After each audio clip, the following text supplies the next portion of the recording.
कांग्रेस नेता राहुल गांधी की पहचान अब सिर्फ कॉलर वाली टी शर्ट और कार्गो पैंट तक सीमित नहीं रही है। 2024 लोकसभा चुनाव अभियान से ही उनके रोजमर्रा के पहनावे का एक और अहम हिस्सा बन गया है लाल और काले रंग की पॉकेट साइज संविधान की प्रति। सुप्रीम कोर्ट के वकील गोपाल शंकर नारायण द्वारा तैयार और लखनऊ स्थित ईस्टर्न बुक कंपनी ईबीसी द्वारा प्रकाशित यह संस्करण अब कानून के छात्रों और राजनीति में रुचि रखने वालों के बीच तेजी से लोकप्रिय हो गया है। बीते कुछ हफ्तों में राहुल गांधी के एटम बम और वोट चोरी जैसे भाषणों में यह संविधान दिखाई दिया।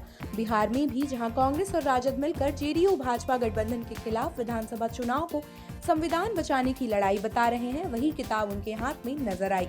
यहाँ तक कि पार्टी दफ्तरों में लगे उनके बड़े कटआउट्स में भी राहुल गांधी इस लाल काले संविधान की प्रति लहराते हुए दिखते हैं। हाल ही में यह किताब दिल्ली हाई कोर्ट तक भी पहुंच गई, लेकिन संविधान की सामग्री को लेकर नहीं, बल्कि इसके खास डिजाइन और रूप रंग पर विवाद के चलते। दरअसल ईस्टर्न बुक कंपनी ईबीसी ने रूपा पब्लिकेशंस के खिलाफ केस दायर किया है, यह आरोप लगाते हुए कि उसने भी वैसा ही लाल काला पॉकेट संस्करण बाजार में उतार दिया है। कोर्ट ने शुरुआती सुनवाई में पाया कि रूपा का संस्करण प्रथम दृष्टया ईबीसी की कॉपी जैसा है और अंतरिम आदेश में उसे रोक लगा दी। जस्टिस मनमीत प्रीतम सिंह अरोड़ा ने 25 सितंबर को आदेश देते हुए कहा, रूपा ने रंगों का वही संयोजन, टेक्स्ट और फॉन्ट, सुनहरी बॉर्डर, बुक पोस्टीन का रंग और एम्बॉस्ड गोल्ड डिजाइन अपनाया है। चूंकि वादी ईबीसी और प्रतिवादी रूपा दोनों एक ही तरह के ग्राहकों के लिए काम करते हैं और समान बाजार चैनलों का इस्तेमाल करते हैं, ऐसे में भ्रम की संभावना मजबूत है। कोर्ट ने रूपा को आदेश दिया है कि 2 हफ्तों के भीतर अपनी सभी अनबिकी प्रतियां बाजार से हटा लें और अमेज़न, फ्लिपकार्ट जैसे ऑनलाइन प्लेटफॉर्म से भी उनकी लिस्टिंग हटाई जाए। अब अगली सुनवाई 25 फरवरी 2026 को होगी। गौरतलब है कि ईबीसी ने इस पॉकेट संस्करण को पहली बार 2009 में जारी किया था। अमेज़न पर इसकी मौजूदा कीमत 895 रुपए है।